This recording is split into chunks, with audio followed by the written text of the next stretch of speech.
everyone. Welcome to the Kinetic Club Project 12.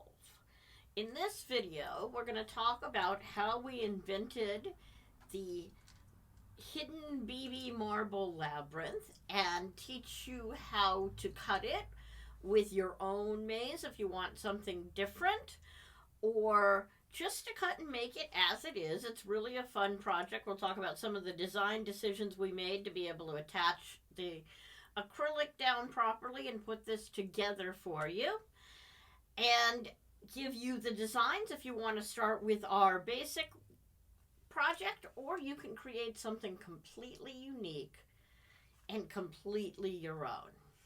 You've learned enough now to be able to do that. So join me as we make Kinetic Club project number 12. Now that you've seen the project we're going to make, let's work on actually building one, shall we? We're going to start with the files that you've got, and what we gave you this time was, as usual, Corel 17 in both inch and millimeter formats. And we've given you those as well in millimeter and inch DXF and SVG formats. Hopefully by now, if you're having trouble opening those, you've reached out to us and let us help you. We've also built a standalone acrylic DXF if you're interested in that. That's in the file format as well. As always, I've just opened up the Mystery Maze in Corel 17 inch in my copy of Corel Draw here. And I'm going to show you some really fun things about what we did when we built this project. So the first thing you're going to note, I'm going to go ahead and get rid of some of my other pieces here, is that we've got a separate one on this page one that's labeled acrylic. This is the piece, if you're going to use our mystery maze, that you're going to want to cut out of acrylic. So save it out in a separate file and cut it separately. The acrylic that we recommend is going to be 1/8 inch cast acrylic. It's typically covered in paper. You can get acrylic covered in plastic as well. That's fine. I think the cast cuts a little better on a laser.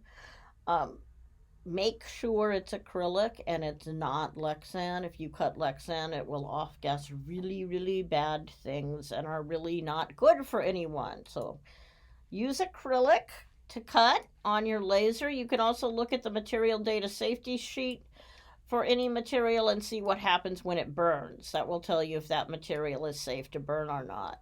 So that first piece is our top layer here, and what you'll notice is it has, in addition to the 4 holes that you're going to cut to anchor the corners down, it has a few other pieces in the middle of it that are holes that we'll cut.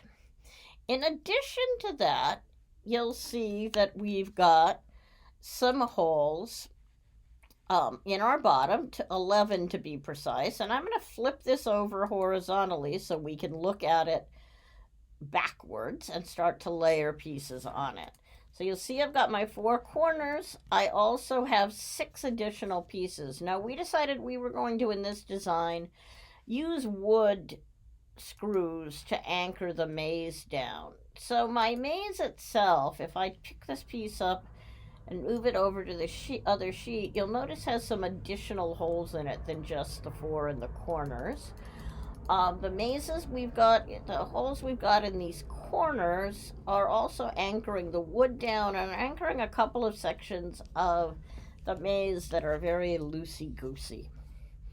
So if I were to take this piece and copy it over to the other side for a minute, when I put it here, if I line it up on the center, clearly it doesn't want to line up today, you'll notice that my screw holes all line through the maze and through the bottom. Then what I can do, if I want to see alignment even further, is I can take my acrylic top here, and this is the center screw hole from this, and you'll see that the screw holes in the acrylic, 1, 2, 3, 4, 5, anchor the acrylic down. That gives me a nice steady base to add the wood on top and put the additional holes through to the wood on top of the piece. So now I can go deconstruct it. Now the best thing about this maze is if you like this maze, you can make as many different ones as you might want. The way I generated this maze, and that's what we're going to give us a chance to play with in this design project, is I used a website called mazegenerator.net, which lets you generate your own web pages. Your own mazes. And the mazes you can generate is everything from square mazes of a specific size, and you could certainly build a BB maze with a square maze, to a circular one like we did here. And I'm going to make this a little smaller, and if I hit generate, it'll go generate me a nice simple maze with however many layers I want it to be. And I can click on solution. It'll even draw a line for a solution. And this is actually going to give it to me in a PDF format that'll import as vectors into my Corel. But I'm going to import this here. Go ahead and do it without the solution. I'm going to download it. And then if I go into Corel, and I'll add a new project here. When I import this,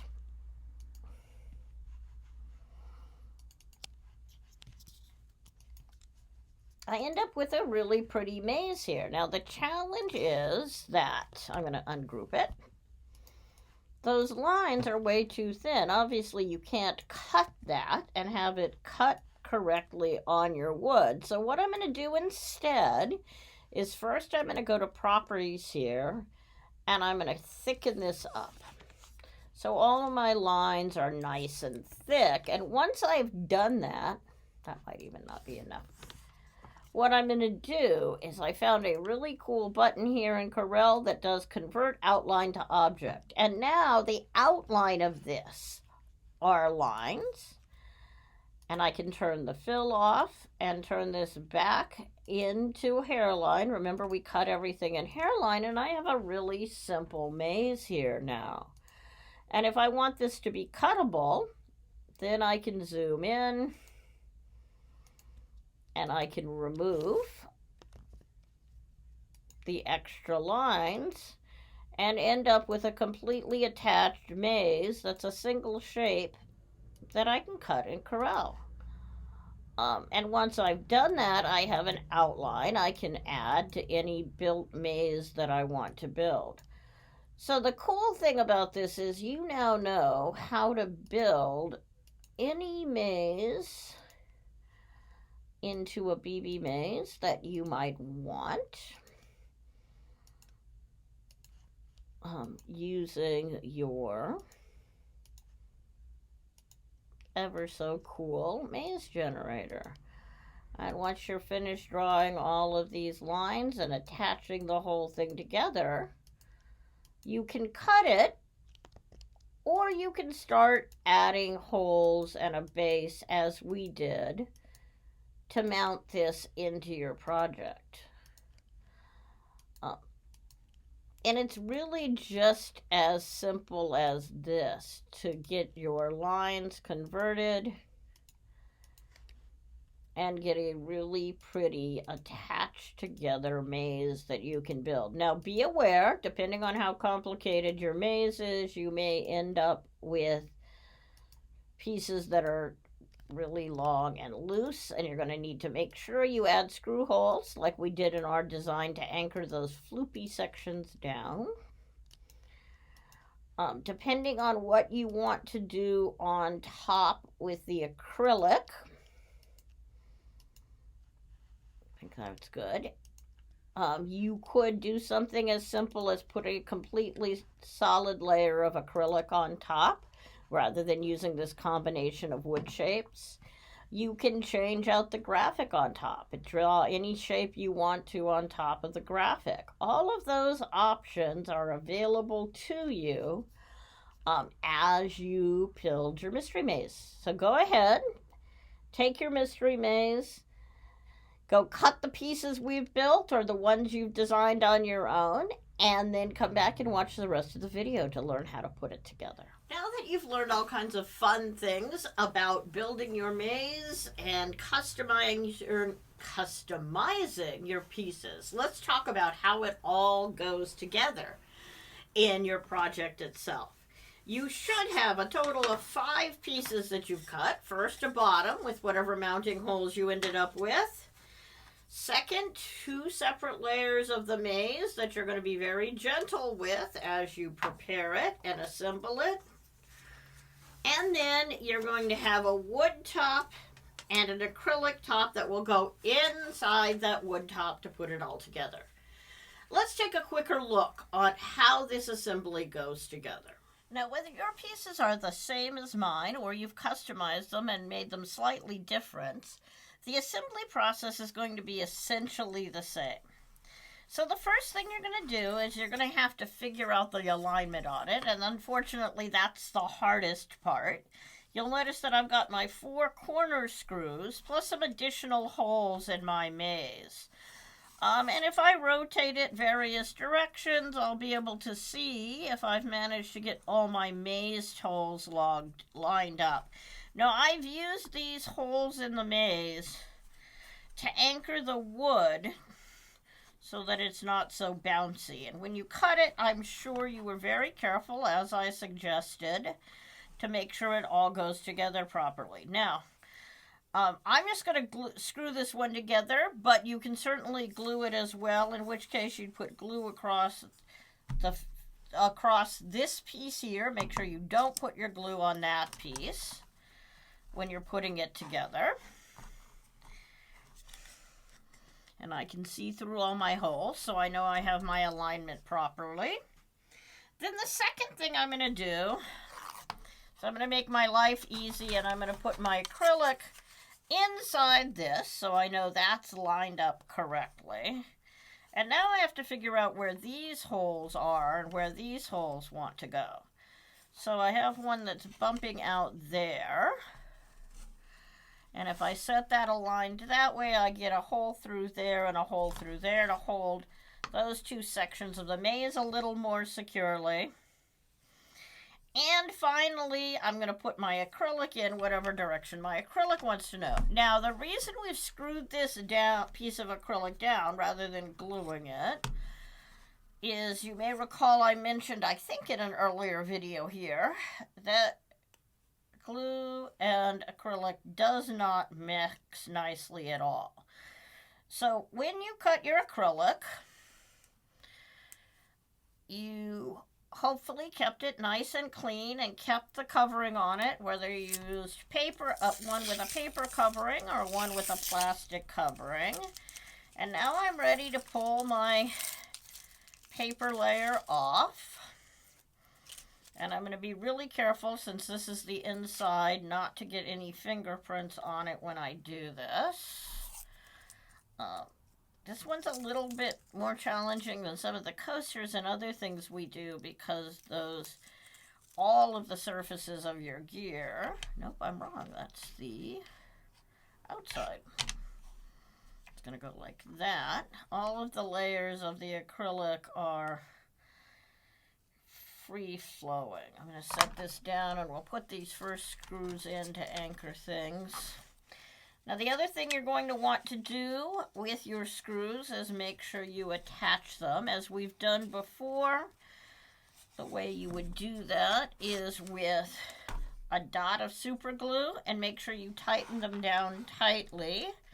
And again, I'm not going to do that on this piece quite yet, but I am going to put my screws through and anchor my piece together properly here.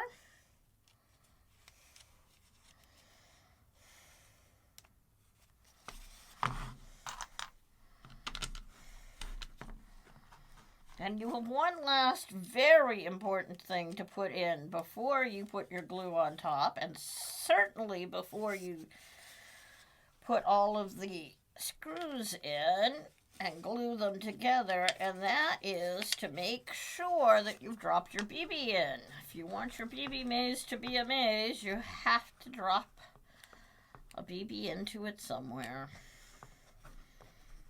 So since I'm putting the acrylic on last, that's my starting section. I can just drop my BB there before I start.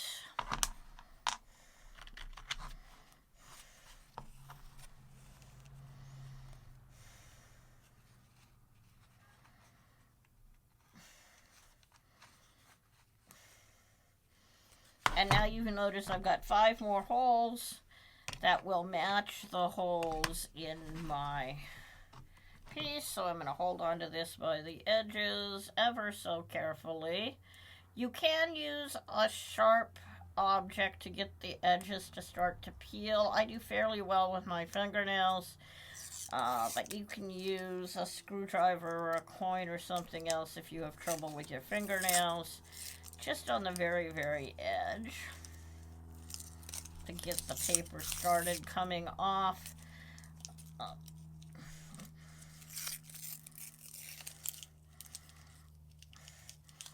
Now we're using cast acrylic here, as I mentioned.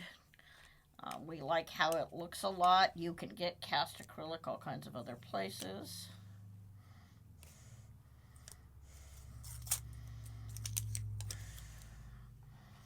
Alright, so that goes into here, like so. Make sure you put your BB in first. And then you put the rest of your screws through to anchor your acrylic down.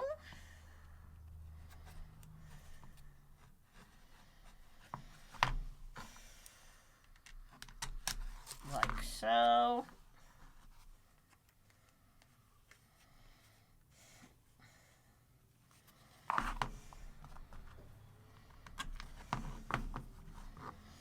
We've gotten our bump-on feet from Tap Plastic for a long time, but we did find a good source of them on Amazon, and we'll make sure we put a link to that in the notes for this video, so you can get feet from Amazon to use to go along with your project. Make sure you don't forget to put all of those glue or Loctite, all of these nuts on the bottom. And then when you're ready to finish it, you can simply put dots of glue for your feet on the bottom. As always, we recommend gluing these down.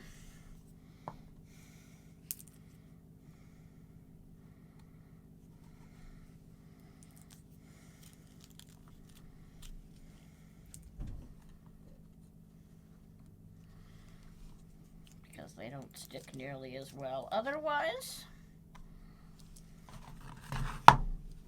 And you're off with your beautiful BB maze. Thank you so much. Hopefully you'll be back for project number 13. Bye.